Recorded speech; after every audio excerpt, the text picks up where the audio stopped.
Breaking news చూస్తున్నారు. వల్లభనేని వంశీకి షాకుల మీద షాకులు తగులుతున్నాయా అంటే ఉండనే మాట వినిపిస్తోంది. వంశీపై మరో 2 కేసులు నమోదయ్యాయి.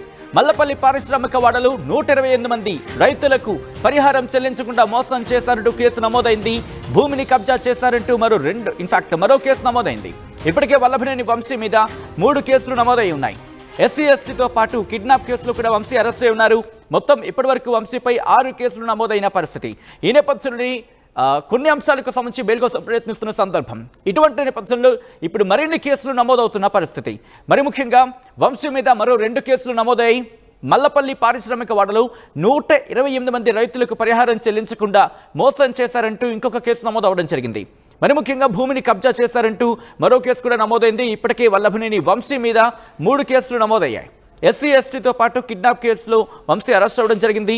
దీంతో ఇప్పటివరకు వంశీపై 6 కేసులు నమోదైన సిచ్యువేషన్. ఈ నేపథ్యంలో అసలు ఎప్పుడు నమోదైంది, ఎక్కడ నమోదైంది, దీంతో పాటు మరిన్ని కేసులు నమోదే అవకాశం ఉందా తెలుసుకునే ప్రయత్నం చేద్దాం. మా ప్రతినిధి రాజేష్ అప్డేట్స్ అందించేందుకు సిద్ధంగా ఉన్నారు. రాజేష్, ఈ కేసు ఎప్పుడు నమోదైంది, దీంతో పాటు దీనికి సంబంధించి ఎటువంటి డీటెయిల్స్ అందుతున్నాయి?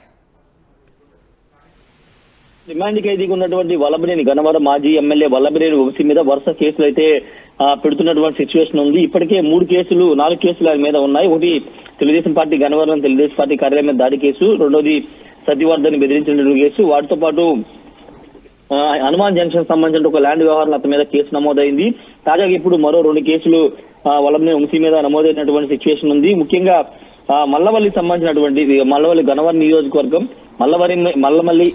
మల్లపల్లి ఇండస్ట్రియల్ కారిడార్ సంబంధించినటువంటి విషయంలో రైతులకి అప్పుడు రాష్ట్ర ప్రభుత్వం భూములు తీసుకుని పరిహారం చెల్లిస్తామని చెప్పింది. ఈ నేపథ్యంలో 128 మంది రైతులకి పరిహారం రాష్ట్ర ప్రభుత్వం విడుదల చేసినప్పటికీ అప్పుడు ఎమ్మెల్యేగా ఉన్నటువంటి వల్లభనేని వంశీ పరిహారం చెల్లించుకోకుండా వేయడంతో ఆయన మీద కేసు అయితే నమోదైంది. అక్కడ రైతులు కేసు పెట్టడంలో కేసు అయితే నమోదు చేశారు.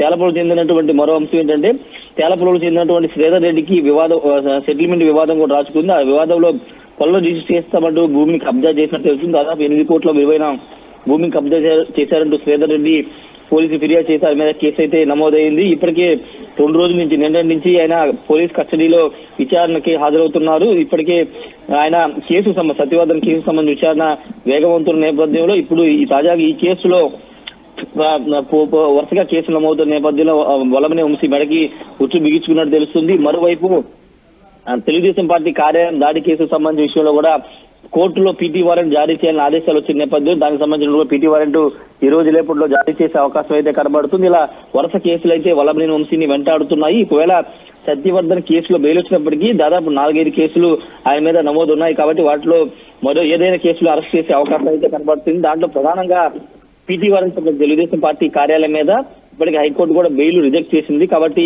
దాంట్లో పీటీ వారెంట్ జారీ చేయమని కోర్టు కూడా ఆదేశించిన నేపథ్యంలో దానికి సంబంధించిన విషయంలో జారీ చేసే అవకాశం అయితే కనబడుతుంది. మరోవైపు సిఐడి అంటే ఆయన గన్నవరం ఎమ్మెల్యేగా ఉన్న సమయంలో అక్కడ భూ కబ్జాలకి అదేవిధంగా మట్టి మాఫియాకి తెరలేపారనే ఆరోపణలు ఉన్న నేపథ్యంలో సిఐడి కూడా దానికి సంబంధించిన కేసు నమోదు చేసింది. ఈ నేపథ్యంలో ఈ కేసులన్నిటి మీద వరుసగా ఒకదాని తర్వాత ఒకటి ఛార్జ్షీట్ నమోదు చేసే అవకాశాలు అయితే కనబడుతున్నాయి. ప్రస్తుతానికైతే ఈ సత్యవర్ధన్ కేసులో ఆయనకి బెయిల్ వచ్చే అవకాశం లేదనేది న్యాయ నిపుణులు చెబుతున్న నేపథ్యంలో ఒకవేళ వస్తే కనుక వరుస కేసులు నమోదు చేసే అవకాశం కూడా కనబడుతుంది. రైట్, ఈ కేసులోనే ఇంకా మరిన్ని కేసులు నమోదయ్యే అవకాశం ఉందా?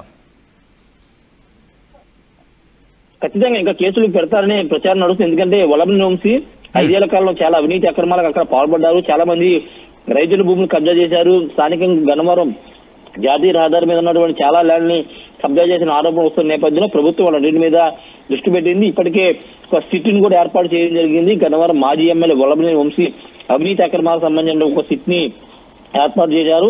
ఆ సిట్టు నివేదిక ఆధారంగా మరిన్ని కేసులు పెట్టే అవకాశం కనబడుతుంది. సిట్టు ప్రస్తుతం విచారణ చేస్తుంది. వంశీ బాధితుల దగ్గర నుంచి సమాచారం తీసుకుంది. వంశీ బాధితులందరూ వచ్చి స్వచ్ఛందంగా సమాచారం ఇవ్వచ్చంటే ఇప్పటికే సిట్ అధికారులు చెప్పిన నేపథ్యంలో చాలా మంది బాధితులు వస్తున్న నేపథ్యంలో వాళ్ళు ఇచ్చే ఫిర్యాదుల ఆధారంగా ల్యాండ్ కబ్జానా వీటన్నిటికి సంబంధించిన వివరాలు తెలుసుకుని మరిన్ని కేసులు నమోదు చేసే అవకాశం ఉంది. Sachin, right, back to back cases నమోదవుతున్న సిచ్యువేషన్ లో మరి ముఖ్యంగా వంశీ లీగల్ టీం ఏమంటోంది? వంశీ లీగల్ గా ఎలా ముందుకు వెళ్ళబోతున్నారు? వంశీ లీగల్ టీం అంటే సత్యవర్ధన్ సంబంధించిన కేసులో ప్రస్తుతం లీగల్ టీం పనిచేస్తుంది. అదే ఒక ఫాల్స్ కేసుగా వాళ్ళు ఇప్పటికీ చెప్తున్నారు. అది కేవలం కుట్రపూరితంగా రాజకీయ కక్షలో భాగంగానే పెట్టిన కేసు అని చెప్తున్నారు. దీన్ని బేస్ చేసుకుని మిగతా కేసులు కూడా పెడుతున్నారు అనేది వాళ్ళ టీం చెప్తున్నటువంటి పరిస్థితి.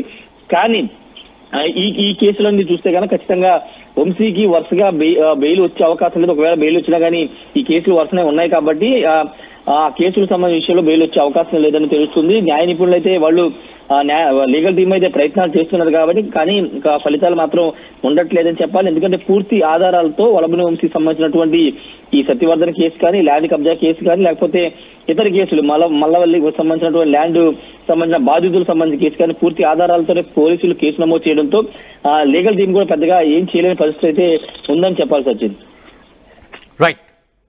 రైట్ రాజేష్, మొత్తంగా అయితే మాత్రం వల్లభనేని వంశీకి బిగ్ షాక్ తగిలిందా అంటే ఉండనే మాట వినిపిస్తోంది. వంశీపై మరో 2 కేసులు నమోదయ్యాయి. మల్లపల్లి పారిశ్రామిక వాడలో 128 మంది రైతులకు పరిహారం చెల్లించకుండా మోసం చేశారని కేసు నమోదైంది. భూమిని కబ్జా చేశారంటూ మరో కేసు కూడా నమోదైంది. ఇప్పటికే వల్లభనేని వంశీ మీద 3 కేసులు నమోదయ్యాయి.